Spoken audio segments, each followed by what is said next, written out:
Buenas tardes. Buenas Buenas tardes. tardes, profesor. Buenas tardes. Vamos a comenzar.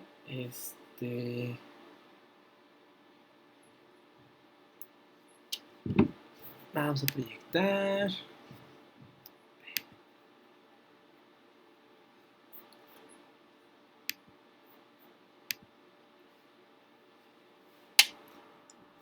Bueno, vamos a hacer una recapitulación muy breve de qué vimos en la unidad 1. Revisamos qué era el concepto de organismo internacional, su clasificación. Hicimos una primera gran distinción, ¿no? Que de hecho nos va a guiar en el curso, entre los llamados organismos intergubernamentales y los organismos no gubernamentales. De los segundos dijimos que entre sus peculiaridades, pues decíamos la última clase, está que sus decisiones no son fuente de derecho internacional, pero no por ello son menos relevantes que los intergubernamentales. De hecho, la gran relevancia de los organismos no gubernamentales es el impacto político que tienen sus decisiones o sus acciones directamente, no son las decisiones. Bueno, a partir de este momento, de hoy, yo creo que vamos así a avanzar, al menos yo creo que todo el mes de abril y una parte de mayo, vamos a concentrarnos en el trabajo de los organismos intergubernamentales, los que definía Díez de Velasco como la Asociación Voluntaria de Estados, ¿no? Reunidos por objetivos comunes. Bueno, eso. De eso vamos a hablar, ¿no? Esto tenemos de telón de fondo, tal cual, una fotografía de la sala de la Asamblea General de las Naciones Unidas. Es como el gran ejemplo, ¿no? De eh, organismo internacional, pero bueno, hay varios. Bueno, empecemos pues, ¿no? La pregunta que nos va a guiar, digamos, en esta parte del curso es esta. ¿Cómo organizarlos, no? Es decir, hemos visto con mucha... Bueno, si tuvieron curiosidad de ojear el libro que les puse en PDF de El ABC de las Naciones Unidas, es como una guía básica de usted, todo lo que usted debería saber de la ONU, que publica, de hecho, la ONU eh, cada 2 o 3 años, ¿no? Puede actualizarse. Eh,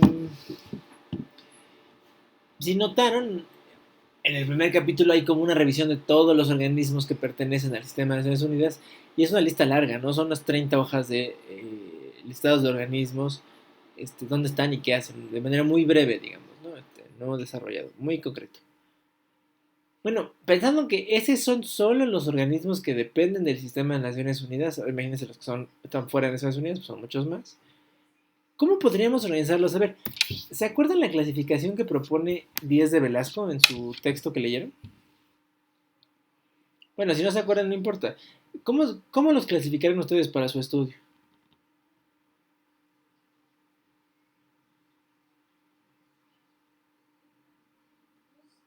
Perdón, ¿me puede repetir la pregunta? Claro que sí. ¿Cómo clasificarían ustedes a los organismos internacionales pensando que pues tienen que estudiarlos? Digo, de hecho, piénsenlo sobre todo para este curso, ¿no? Tienen que estudiar el conjunto de los organismos. ¿Qué hacen para clasificarlos? ¿Cómo los clasificarían ustedes?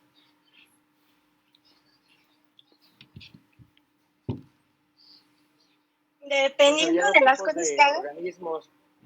A ver, Rosa dice que dependiendo de su actividad. Muy bien. Luego por acá, Brandon dice que... Otra opción sería dependiendo al área donde se encuentran. De hecho, ahí mismo lo estamos viendo en la parte donde dice clasificación por ámbito de acción. Lo mencionaba mucho en el texto de Díaz de Velasco, que mencionaba que más allá de la cooperación que se genera, tiene mucho que ver si es una organización que se divide por región o de cuestión universal, porque por ejemplo, es diferente las acciones que tiene la ONU, que es universal, a otra que puede ser únicamente regional y que trabaja para esa región en específico y no para todo el mundo en general. Ándale, me gustó eso, Brandon, ¿no? Muy bien. O sea, el asunto regional parece geográfico, si quieren, ¿no? Parece ser relevante. Pero vamos a ver en dónde está la importancia de lo geográfico.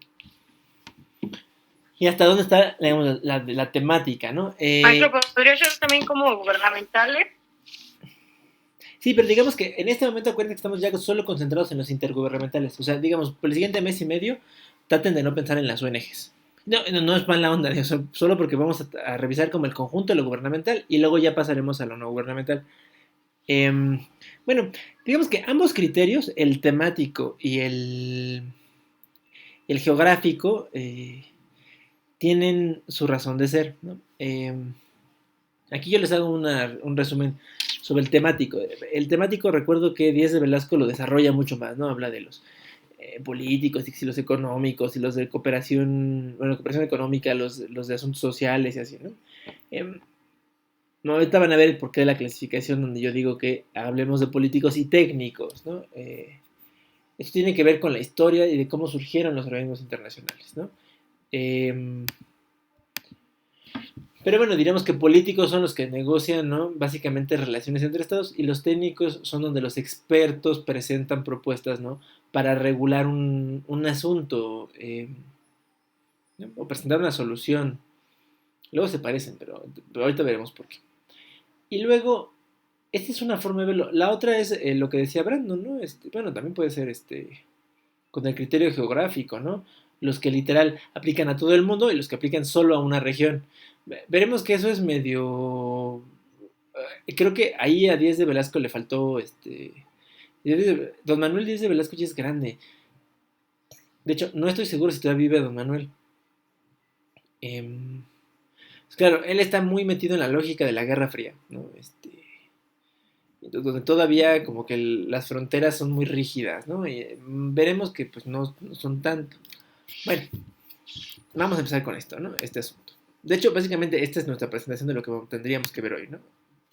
Creo que estaba muy ambicioso en la mañana que le di clases a los otros grupos, pero bueno, vamos a ver hasta dónde avanzamos, no se preocupen.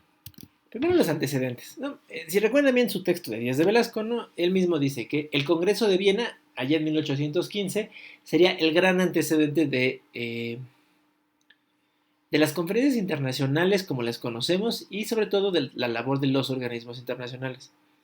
Es el punto de partida, ¿no? De hecho, ese es el punto de partida de lo que se llama la diplomacia moderna. A ver, es muy relevante qué es el Congreso de Viena, ¿no? Literal, es la conferencia de paz después de la derrota de Napoleón. Después de que Napoleón conquistó media Europa, bueno, los países europeos se reunieron en Viena en este Congreso. Es muy sintomático. La imagen que tienen en pantalla, ¿no? Junto con antecedentes, es un grabado de la época, ¿no? De cuando sucedió la conferencia en el Congreso de Viena. Y en este Congreso, pues básicamente están representadas unas 10 naciones europeas. Y eso es en ese momento lo que los europeos considerarían, digamos, el mundo, no el mundo conocido, el mundo civilizado. El término yo sé que es espantoso y no deberíamos usarlo. Pero bueno, aquí lo usamos en su contexto histórico correspondiente, no que yo lo crea, sino que así es como funciona.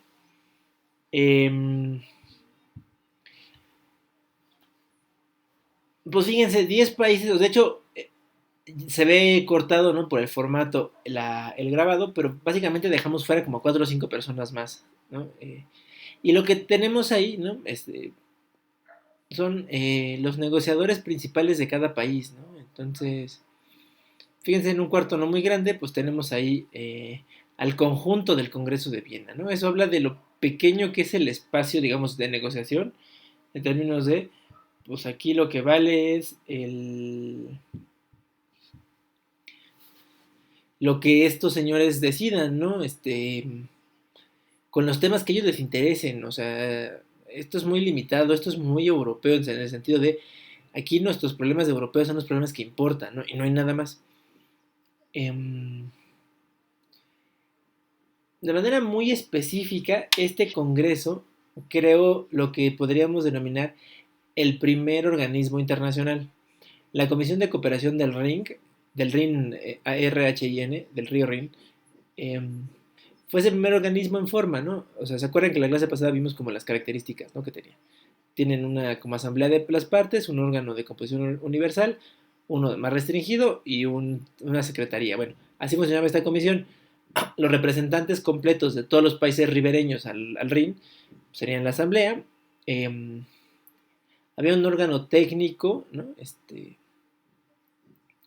Que se encargaba de las mediciones del agua, de supervisar que no se cumplieran con los acuerdos, y había una comisión, digamos, ejecutiva integrada por tres representantes, ¿no? De los países ribereños. Ese es, digamos, el primer organismo, ¿no? Que surge de aquí. Ahora, durante todo el siglo XIX, que es el ciclo del desarrollo o del origen, digamos, de los organismos internacionales, intergubernamentales, acuérdense que estamos en eso. Básicamente se trataron de estas experiencias europeas a las cuales fueron sumando a otros estados, ¿no? Primero solo europeos y luego poco a poco fueron incorporando nuevos. Hay dos, ¿no? Dos mecanismos, digamos, que me sirven muy bien para hacer esto que les dije hace un rato. Unos ejercicios transeuropeos. Digo que son transeuropeos porque se trata de ver qué hay más allá de Europa, ¿no?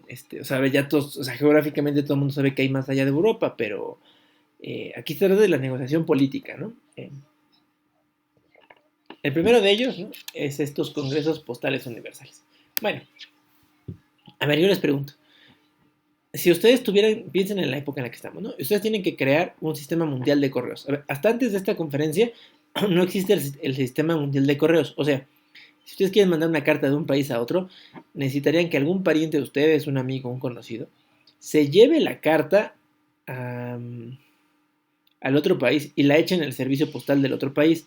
O sea, no existe el correo de intercambio, más allá de lo que hacen algunas misiones diplomáticas, ¿no? Que se envían su correo así. Pero en general no es un asunto común. Además de Europa, ¿a quién sumarían para crear el sistema de correos mundial de esta época?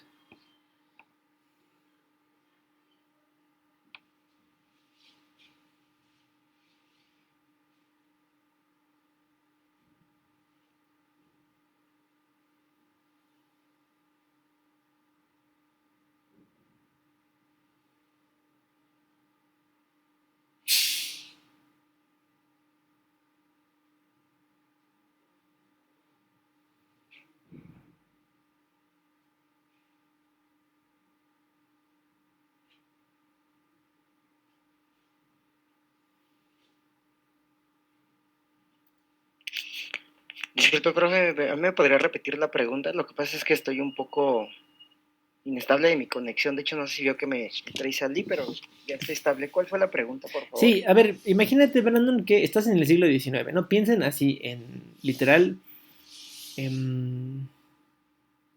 piensen en el medio oeste, ¿no? O sea, así las diligencias, los vaqueros. Eso es el siglo XIX en Estados Unidos. Y tienen que crear el sistema mundial de correos. ¿A quién invitarían? ¿A Europa y a qué otro país invitarían? Pues sería Estados Unidos, ¿no? Digo, de hecho hay dos hechos, bueno, hay dos cuestiones importantes desde el siglo XIX y a inicios del XX. La primera sería que en el siglo XIX, aproximadamente en el 75, es, bueno, la época del acero, ingeniería pesada, que da, bueno, facilidad a la parte de la creación del transporte. Y bueno, ya para el 908 aproximadamente es la época del petróleo, la creación de automóviles, y esto creo que facilitaría el transporte o el direccionamiento de los correos. Y bueno, como usted comenta, sería entre Europa y Estados Unidos, porque estos auges económicos y de creaciones tecnológicas se dan en Estados Unidos, entre finales del 19 e inicios del 20. De hecho, Brandon, fíjate que acabas de traer a colación un elemento que cuando uno hace estudio como del origen de los organismos, parece que va de la mano. O sea, si no hubiera sido porque las comunicaciones y los transportes mejoran en el modo en el que mejoraron en la segunda mitad del siglo XX, del XIX, perdóname, probablemente no hubiéramos tenido el desarrollo, digamos, de instituciones como las tuvimos. El ejemplo es este asunto de correos. De hecho, fíjense, a quien se le ocurre la creación, digamos, del sistema internacional, porque no podemos decir lo que es mundial, porque no están todos los países. es Estados Unidos. Entonces, en 1863 se junta con Francia y les dice, oye, hay que convocar una conferencia para tratar de crear un mecanismo de intercambio Europa-Estados Unidos. Y se crea, ¿no? Es el primer Congreso Postal Universal. Y luego, un par de años después, en 1874, se busca repetir el experimento, pero esta vez incorporar a países de otras latitudes. O sea, esto es lo que nos importa, ¿no?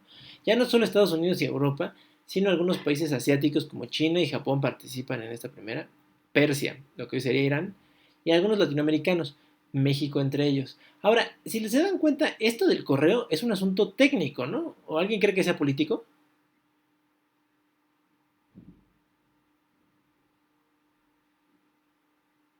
Pues no creo, ¿verdad? O sea, es muy técnico, ¿no? O sea, son No. expertos en correo que se juntan pues, para organizar un sistema de correos a nivel mundial, ¿no?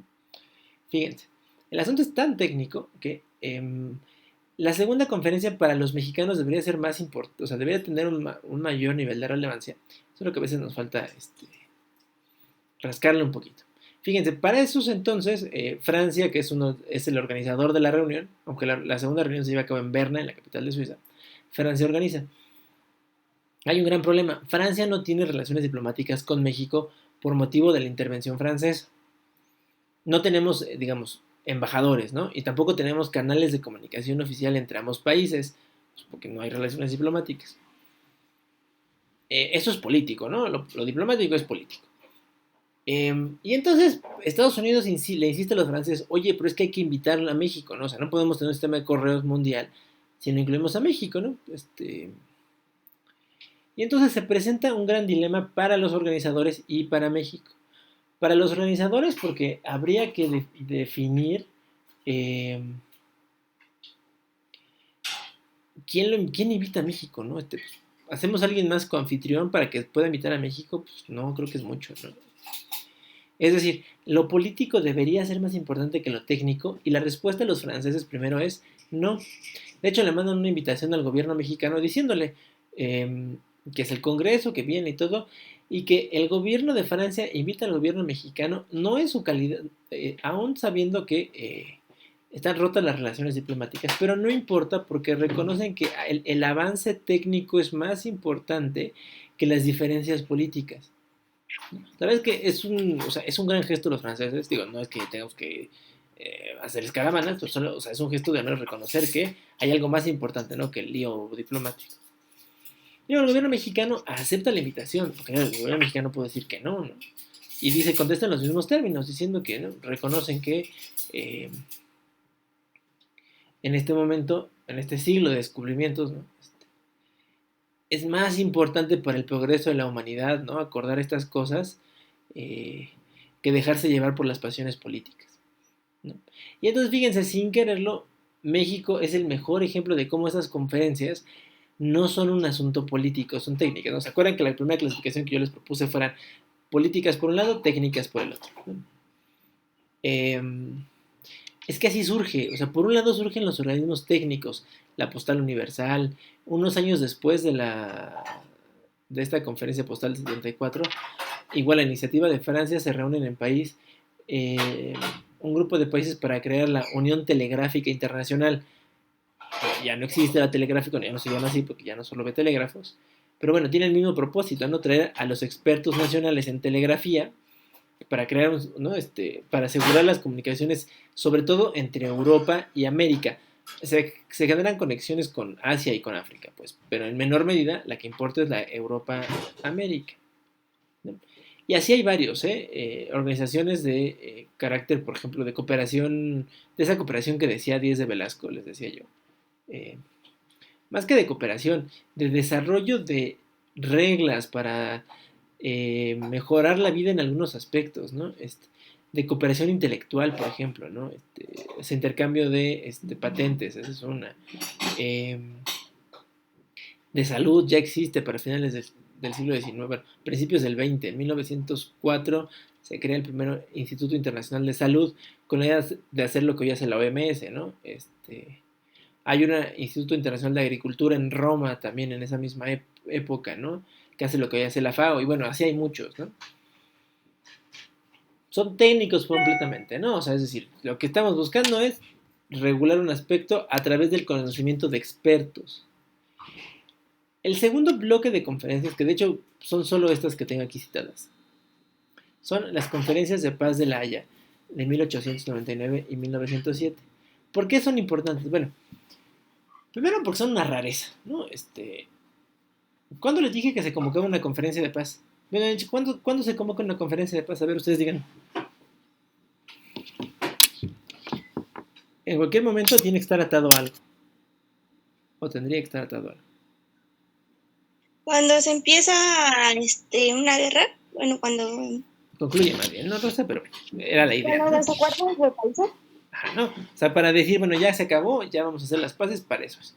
Bueno, este par de conferencias son rarísimas porque se convocan en Europa por un par de países europeos, Rusia y Países Bajos especialmente, bueno, específicamente, y se convocan sin que haya un solo balazo de por medio. O sea, literal, el gobierno ruso se da cuenta que es si queremos vivir en un mundo en paz, en un momento donde hay una carrera armamentista entre los países europeos, la mejor manera es comenzar a lograr acuerdos en temas sensibles que generen un poco de estabilidad en este mundo, ¿no? Eso suena muy europeo, ¿no? No es muy diferente al Congreso de Viena. Donde las cosas cambian es en que se dan cuenta que si el ejercicio quieren que prospere, no pueden hacerlo solo entre europeos.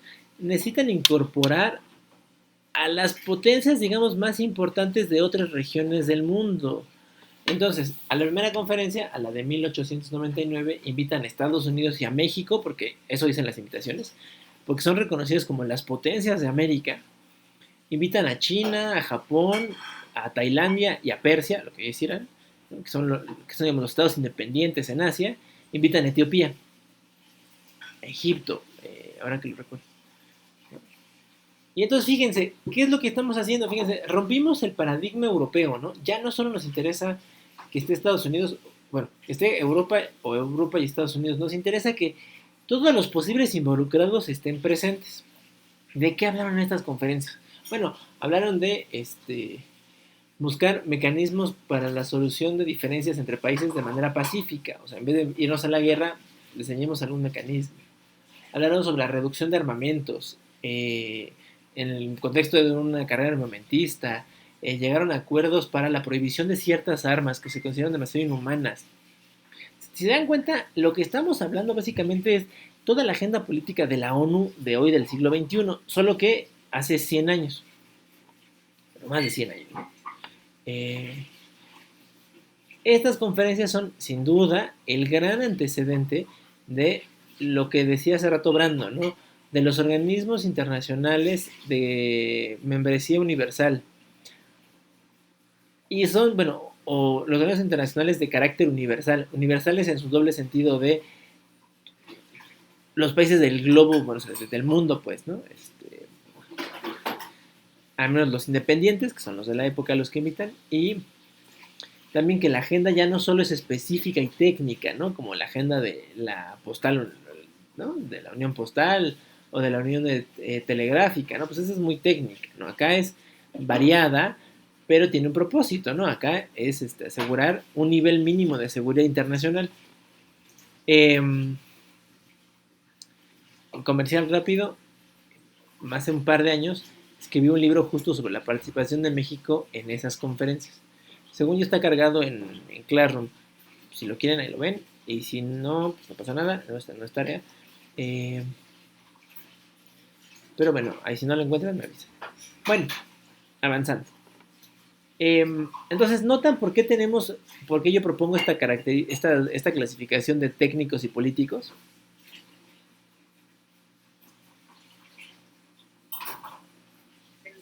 Sí, profe. Sí, ¿no? Ahora, vamos a ver qué tan útil es una cosa es que yo diga algo y otra cosa es que sea útil o sea no problemática. Esa es la cuestión acá. Fíjense, más o menos esta distinción se mantuvo entre el origen, ¿no? O sea, finales del siglo XIX hasta la década de los 70s u 80s.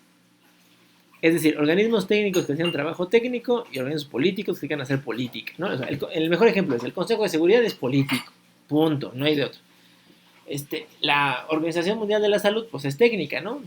Requiere del conocimiento de los expertos en salud. Y con los años se han ido entrecruzando, ¿no? A ver, de lo técnico. La OMS, como muchas otras, no es la única, ¿no? Sus discusiones que de origen eran primordialmente técnicas se han vuelto bastante políticas, ¿no? O sea, la decisión esta de Trump de exigirles explicaciones sobre la pandemia y qué habían hecho y todo, responde a esta lógica de politizar un organismo técnico. A ver, no son los únicos, bueno, o no es la única vez que lo han hecho, y ni son los únicos.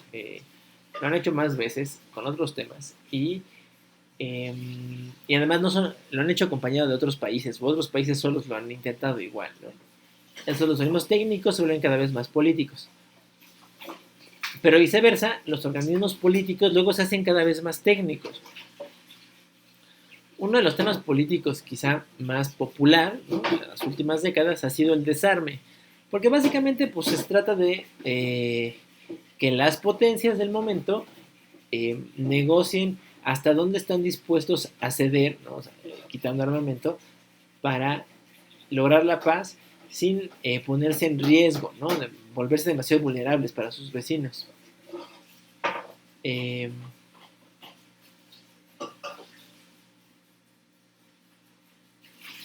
Siendo de ese modo, ¿no?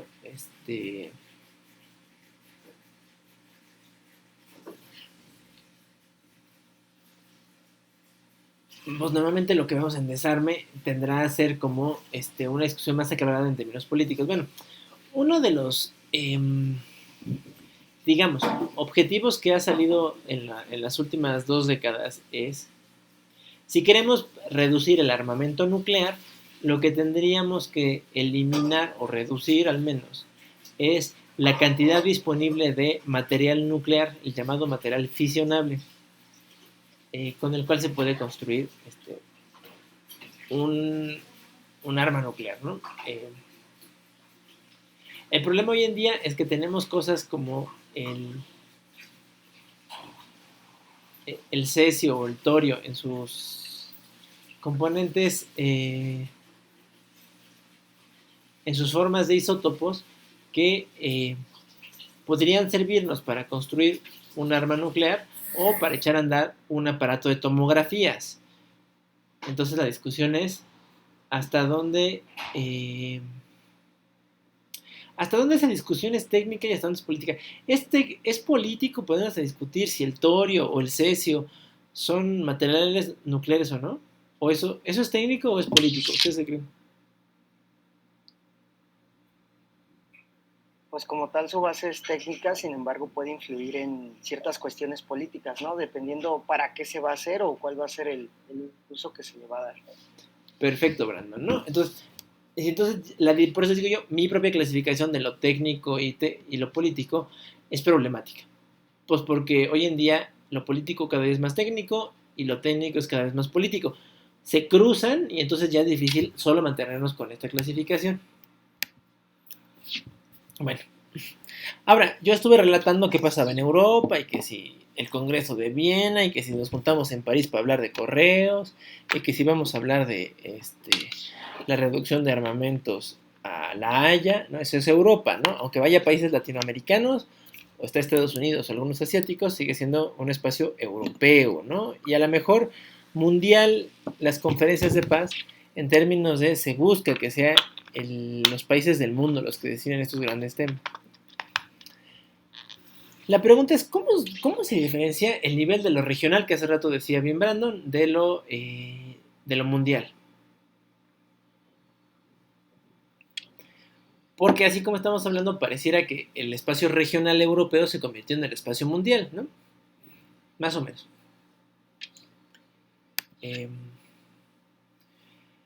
Lo que le da sentido al surgimiento de lo regional es la creación en América al mismo tiempo de lo que pasaba en Europa, en América ¿cómo se dice? Se gestó todo un movimiento, ¿no? Que tenía que ver con eh, el establecimiento de metas comunes, eh,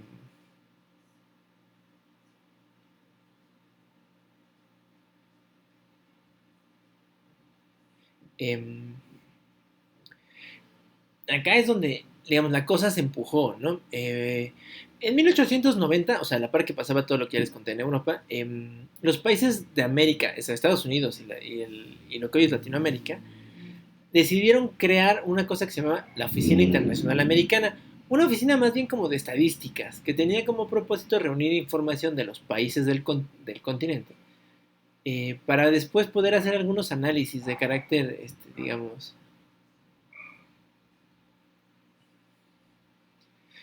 más,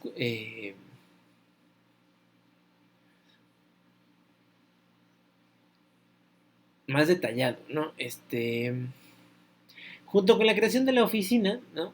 Se convoca una serie de conferencias, las llamadas conferencias internacionales americanas, o en su nombre más popular, las conferencias panamericanas, que este es como el mecanismo de diálogo donde los países se ponen de acuerdo para que funcione.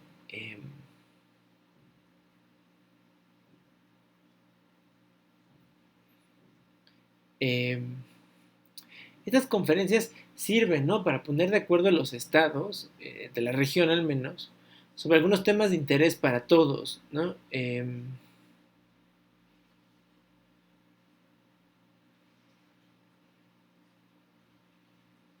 Bueno, em,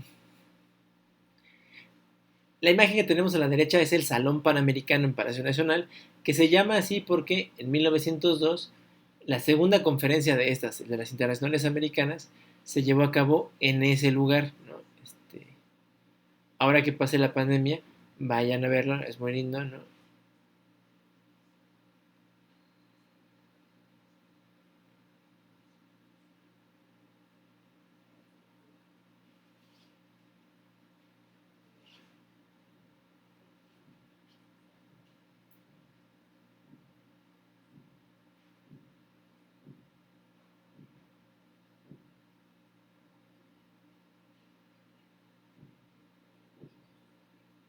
Bueno, el resultado de este desarrollo fue la creación en 1848 de la Organización de Estados Americanos.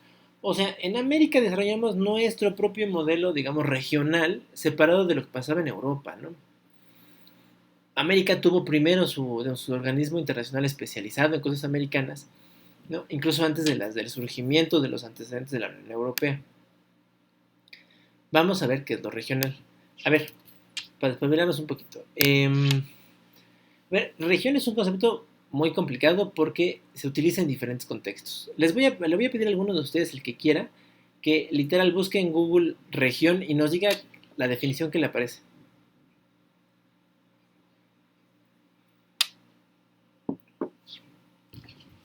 A ver, ¿alguien? A ver, yo, profesor. A ver, échale, José. Dice, territorio que constituye una unidad homogénea en un determinado aspecto por circunstancias históricas, políticas, geográficas, climáticas, culturales, lingüísticas o de otro tipo.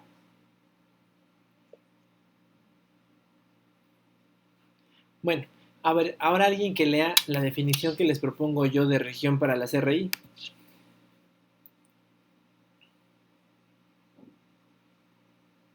Si quiere yo, profe. Por favor.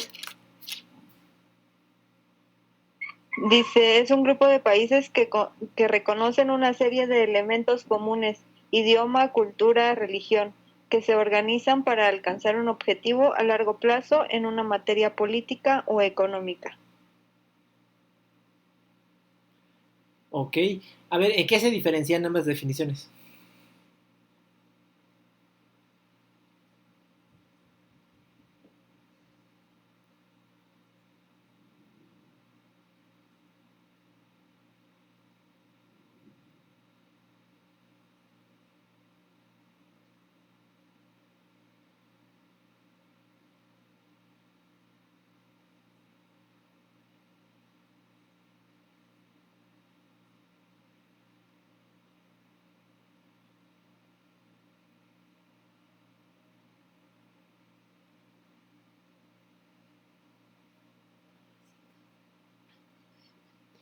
Em, bueno, fíjense que una de las principales diferencias radica en términos de en dónde se localiza y para qué, y cuál es el propósito de las regiones. A ver, las regiones que nos leyeron primero, la definición que era más bien geográfica, esas, ¿qué tienen, qué los identifica o qué hace diferente una región de otra en la sección como más geográfico? El clima, la cultura, Vamos. el idioma y la religión. Bien, Rosa.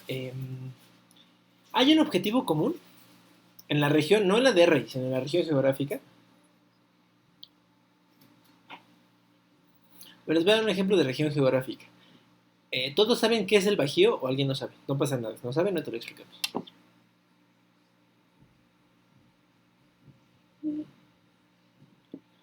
¿El cuál, perdón? El Bajío, no el restaurante, la zona del país que se llama así.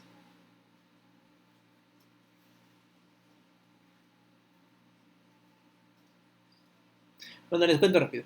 El Bajío es una porción del territorio mexicano que sería el equivalente a los estados de Guanajuato, Querétaro, Aguascalientes y tramos de Jalisco y Michoacán, que tienen características geográficas similares, no esa zona que les acabo de decir, climáticas también,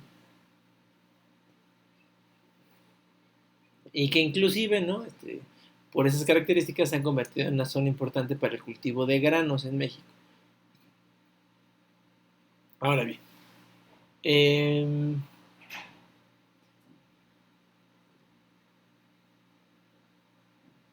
¿ustedes creen que en el Bajío haya objetivos comunes, así como dice aquí la definición de RI? Sí, porque hablan, por lo que estoy investigando, también se relaciona con la economía. Ok, claro, a ver, aquí vamos a llegar a ese punto, ¿no? El Uno problema de de los la región. objetivos comunes ¿Perdón? Termina, Rosa. Ya se me fue, perdón. No te preocupes. Lo que iba a decir es, pareciera que el objetivo de todas las regiones es el objetivo económico, el de la integración económica. A ver, la integración económica lleva como 50 años robándose el concepto de región para solo hablar de integración económica, pero ojo, puede haber una región que no tenga ningún interés en ser una unión económica o un proceso de integración de algún nivel, y no por eso deja de ser una región. ¿No? Ahorita vamos a avanzar a ver qué es una región y por qué. Eh,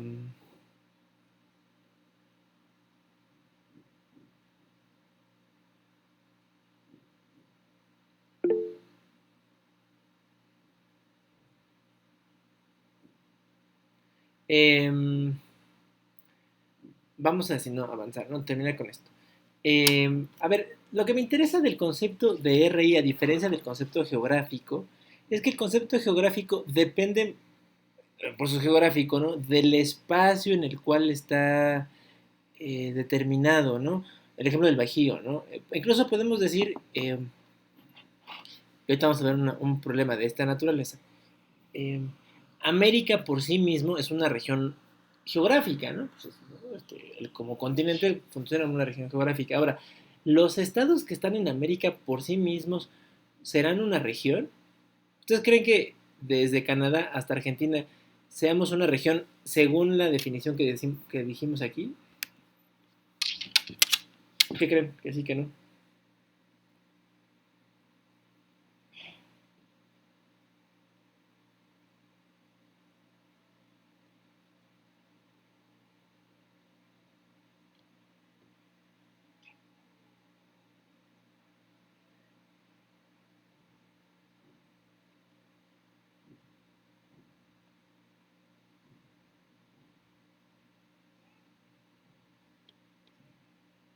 No porque tienen fronteras. Pues sí, tenemos fronteras entre todos, pero o sea, la frontera por sí mismo no sería el problema. Tenemos objetivos comunes canadienses, mexicanos, colombianos, brasileños, guatemaltecos. Yo diría que no, porque son producen diferentes cosas, ¿no? Se enfocan en diferentes aspectos. Sí, digamos que, a ver, está medio complicado tratar de crear una región en términos de RI, no una región geográfica. Geográfica lo somos. En términos de RI es más complicado, ¿no? Lo que sí sería una región es América Latina, porque América Latina, digamos, sí comparte sus elementos, ¿no? Cultura, religión, idioma. eh, y América Latina tiene un objetivo común. ¿Ustedes creen que sí, que no?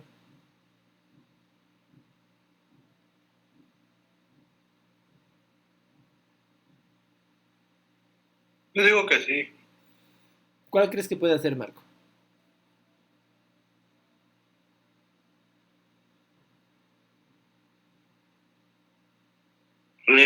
¿Podría ser impulsar su propia economía? Ok, ese es un buen objetivo. En términos económicos, inclusive, tenemos hasta un objetivo todavía un poco más grande que ese, ¿no? No solo es impulsar nuestra economía, sino incluso reducir las desigualdades, es un objetivo común. Y en términos políticos tenemos un objetivo que de hecho nos ha dado identidad durante como 200 años, y es mostrarnos distintos siempre tanto a Europa como a Estados Unidos. O sea, hay un objetivo concreto, ¿no? De, digamos, proteger una especie como de identidad latinoamericana que se ha ido construyendo a lo largo de los años, ¿no? Especialmente frente a las potencias grandes como Estados Unidos, Inglaterra o España. Eso es parte de lo que hace a América Latina una región, que ahí hay un objetivo de diferenciarse de Estados Unidos sobre todo, ¿no? Piensen en esto, ¿no? Estas últimas preguntas. ¿Quién define dónde hay regiones y si las regiones se pueden subdividir? A ver, aquí van ejemplos de regiones. Europa, especialmente la Europa de la Unión Europea, bueno, o sea, el espacio de la Unión Europea, esta es una región, ¿no? Es un grupo de países, comparten algunos elementos culturales sobre todo, ¿no? Más que de idioma o religión, que tienen un propósito. Ellos sí, su propósito es la integración económica.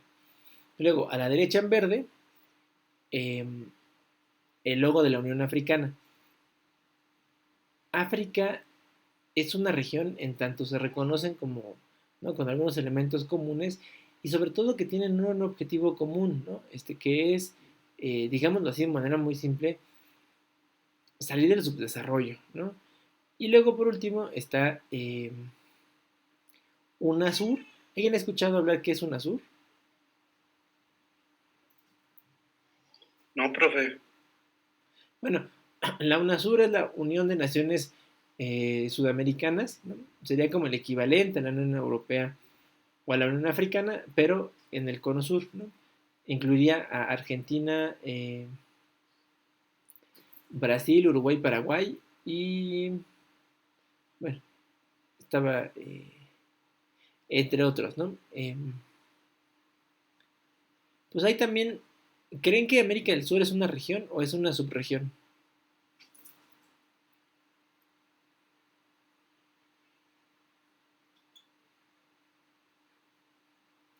Bueno, eh, sería más bien como una subregión de América Latina, ¿no?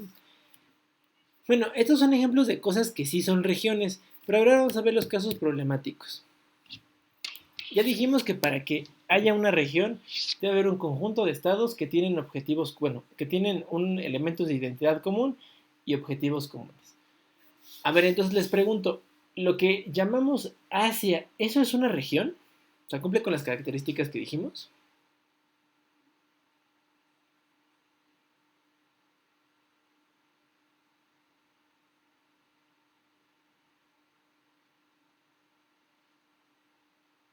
¿Qué piensan que sí, que no?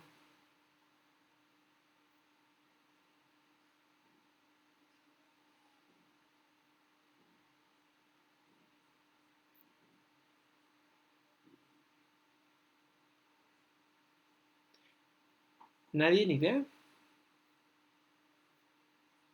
Yo diría que sí, profe. A ver, los que dicen que sí. Vamos a ver, digamos, en la clasificación de lo que llamamos Asia, Asia comenzaría en Turquía y acabaría en el occidente, digamos, en el oriente acabaría en Japón, en el norte comenzaría en Rusia y al sur terminaría en Papúa Nueva Guinea, ahí pegadito a Australia. ¿Ustedes creen que, por ejemplo, un libanés y un coreano tengan elementos de identidad común?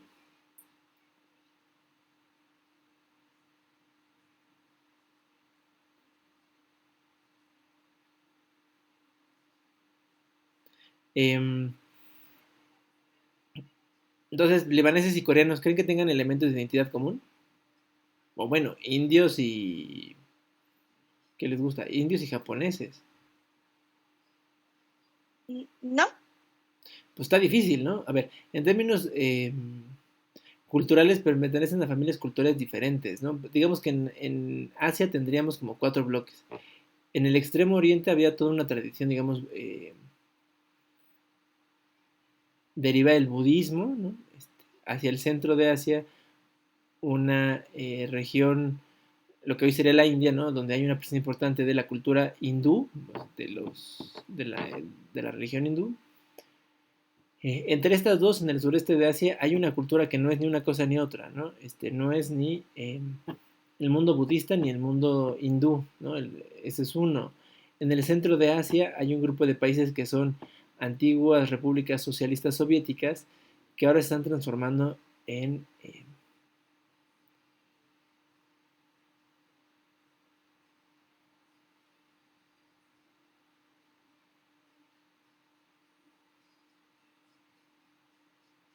em, a ver, lo que termina pasando con Asia es que se vuelve problemático tratar de usar así la distinción, así como así. Entonces les preguntaba, sobre todo con esta o la segunda pregunta,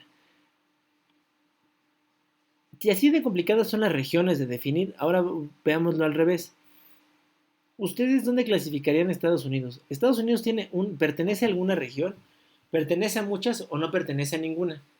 ¿Qué piensan?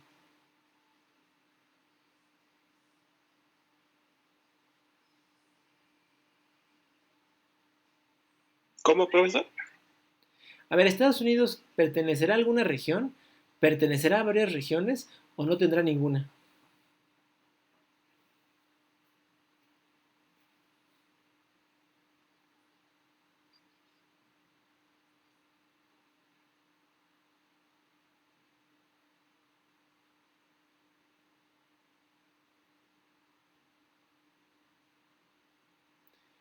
Una región. ¿Cuál crees? Creo, ¿Mm? perdón, yo creo que tiene distintas regiones, ¿no? Pero no al interior, o sea, ¿pertenece a varias regiones? ¿Eso quieres decir, Nelly? Ah, no, entonces no. No, creo que me pensaste más como interno, ¿no? Sí, claro, ¿no? Pues la costa este, la costa oeste, el medio oeste, al menos, ¿no? Como las grandes regiones estadounidenses. Bueno, nos decía acá, pues que ya se me perdió. Ana Carla, ¿a qué región pertenecerá entonces Estados Unidos?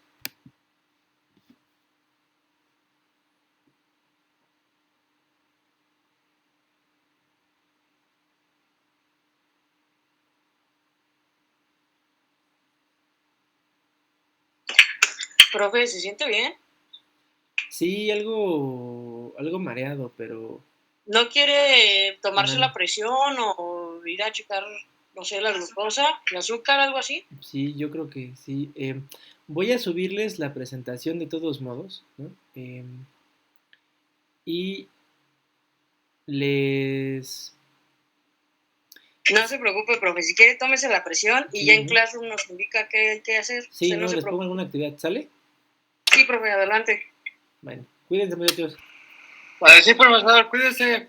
Muy al Gracias, pendiente, con cuidado. Mejor. cuídate mucho.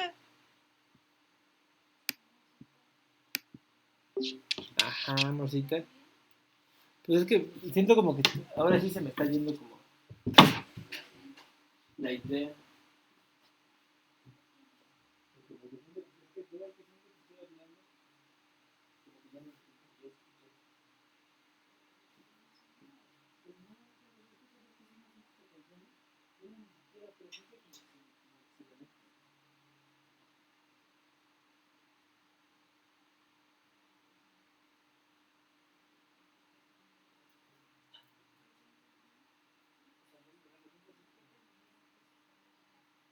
Por eso, porque estoy escuchando de entrenador que estoy hablando. Ajá, pues no tengo sueño. Por eso cuando tengo sueño, luego me duermo. Hasta se nota porque me duermo.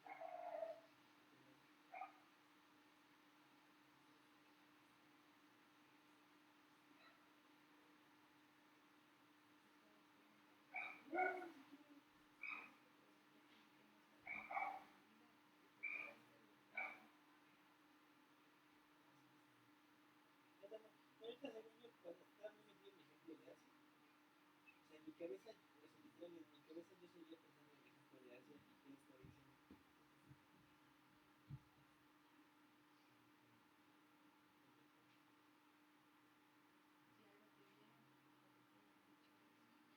Yo creo que eso no hizo como ya se lo creo mucho. Pero no sé si fue eso.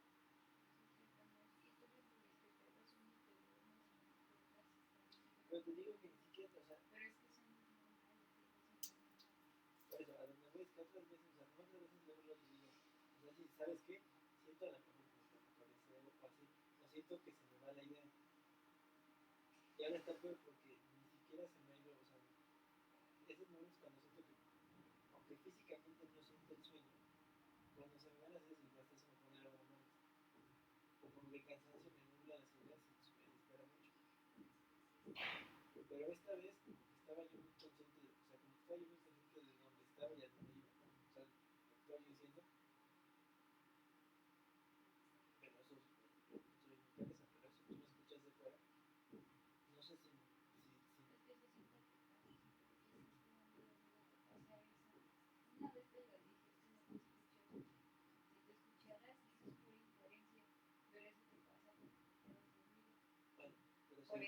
cuenta que tú estás durmiendo, porque de repente les estás explicando algo bien y de repente te dejo de escuchar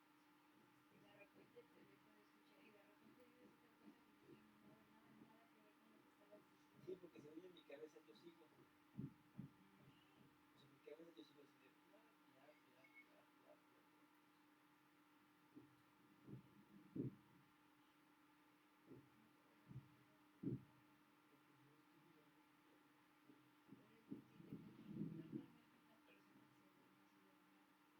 No, pues normalmente en mi caso tiene que ver con las dos cosas, porque medio duermo y medio...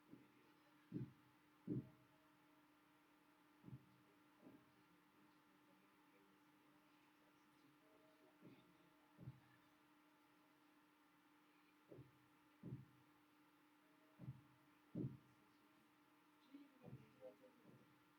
no, porque otras veces te digo, otras veces sí, o sea, siento que es como mucho cansancio. Pero según o sea, no lo siento.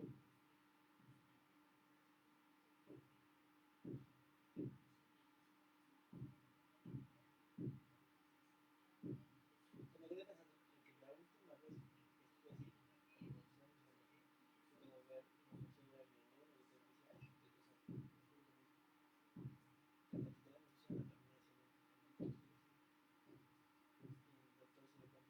que cuando duermes, como que brincas, no estás descansando.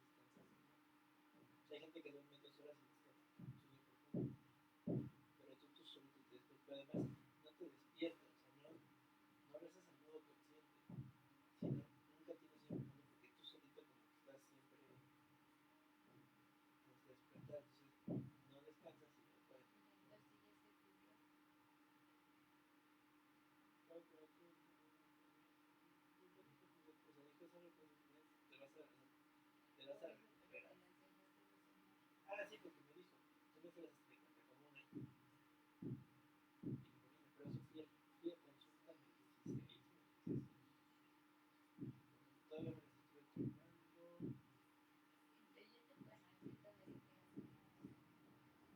A ver, así como que no, pero porque era eso, entonces, aunque parecía que no dormía muchas horas, de todos modos, o sea, no me pasó eso, lo que me decía, y lo que pasa es que lo que pasa es que tu cuerpo, o sea, tu mente no se detiene nunca. Dice, y está increíble porque así como, o sea, así como debes de estar, tu mente debe estar muy fatigada y no está fatigada, porque como nos dice, pero no, literal,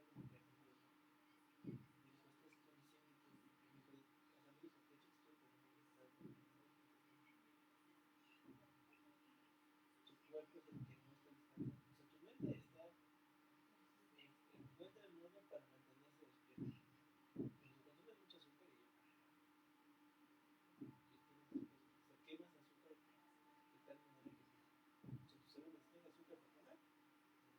Porque esta es una clase de 1 hora y de verdad estamos flexibles. Cuando me paré con los chocolates tenía como 5 minutos que no te escuchaba. Por eso me paré, porque dije, este se durmió. Y no tanto eso, lo otro es que preocupa que un día se te vayan a llamar la atención por eso, porque te vas dormido y aparece. Ayer no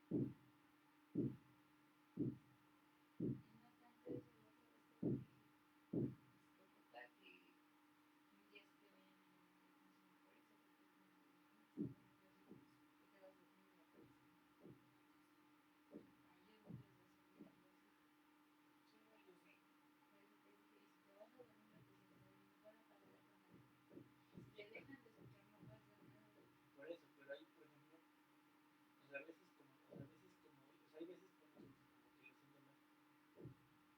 O sea, como que siento más que me voy, pues. Y hoy es un día donde, por ejemplo, en esta clase lo sentimos. O sea, al principio, pues de hecho, ahorita justo en el final, digo que eso, como yo en mi clase yo estoy explicando las cosas de las relaciones, que sí hace eso más. No, pero no, no te preocupes, Cuando uno está cansado y tiene sueño, pues si dices,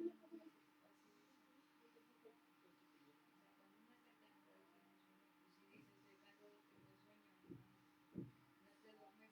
la nada, o sea, debe ser hasta como narcolepsia, ¿sabes? yo por eso fui a ver yo pensé que era de frío, el día de que estuve aquí fue pero me pasaba muchísimo eso. O sea que, sobre todo me pasa cuando estoy, a mí me pasaba mucho cuando estaba haciendo algo que yo sabía que no era nada, decían pura verdad. Mi cerebro decía, bueno, esto es mejor momento para descansar, y no están diciendo nada, solo estaba yo tomando notas de canción, estaba yo tomando notas de canción.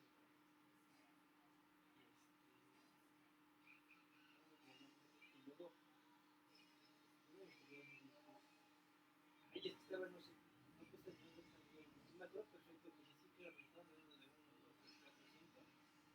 Y de eso ya es el todo de 5. Y luego que no, me decían perder el tiempo 1 hora y tengo muchas cosas que hacer. ¿Y me escuchaste? Y yo, sí, ¿por qué? Pues estabas dormido. Y dije, ah, bueno, bueno, dije, puede que mi cuerpo se haya dormido. Dije, pues perfectamente noté. O sea, no noté, pero no noté nada. Dije, pero mira, fue la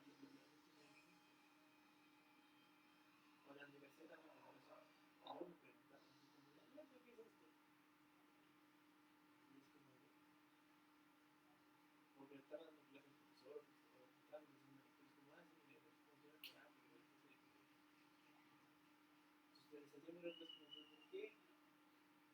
Pero eso no es normal. Estoy poniendo atención, y tú estás muy cansado. Pero también usted está poniendo mucho atención.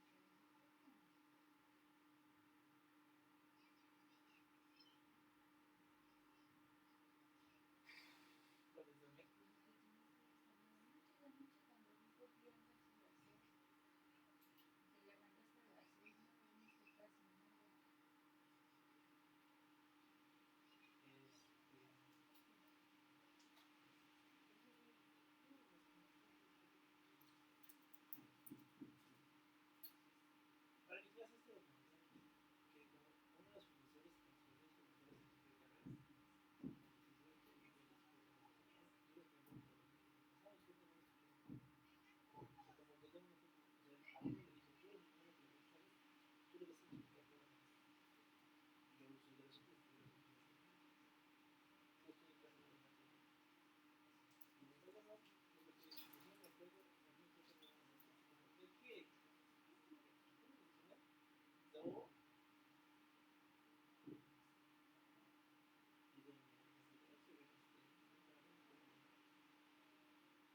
Para mi clase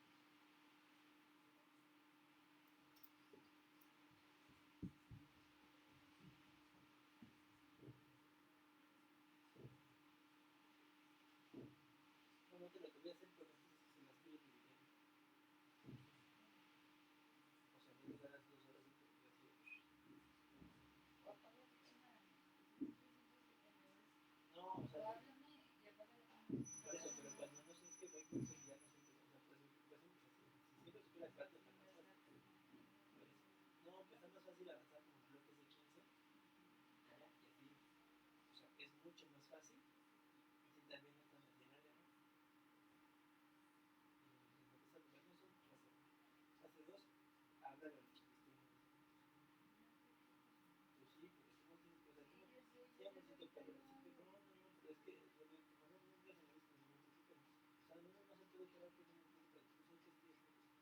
ahorita lo quitas y digo, pues no cambia, así que tengo como para retomar. Por eso, y de todos modos, si que no digan por qué pasa eso, o sea, en este momento que vamos a ver, usted dice que lo que puede hacer ahorita, que de clase, es eso. Que fuera de Una cosa que yo veo chocolate y digo, pues no, porque ningún se trabaja. Es que por eso no toman. ahorita que tienes tiempo comete algo, Por eso, concentrate, me tomé, por eso me tomé, por eso me, de hecho, me tomé. sí, porque no te yo cuando te tomaste el vaso, yo me vine y luego te pasó eso. Porque lo otro, pues entonces por eso que la comida no se consume. Antes, por ejemplo, no, pues es que no Es eso. que eso te despierta. No es que a mí me despierta el agua fría. Se puede tomar agua fría si quieres, así, 3 vasos. Necesito, antes me compré incluso, esa por el expreso, un café donde hacían un expreso que es súper fuerte, y le echaban, o sea, la mitad del vaso de expreso y la mitad del vaso de lechero. O sea, cafeína y azúcar al máximo, agua. Por eso digo, lo que tengo que hacer es hacer esto. Ya ves.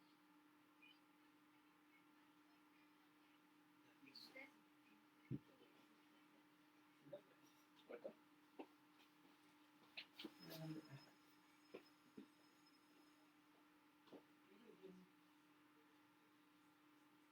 ¿Y sabes qué estás viendo? La tele.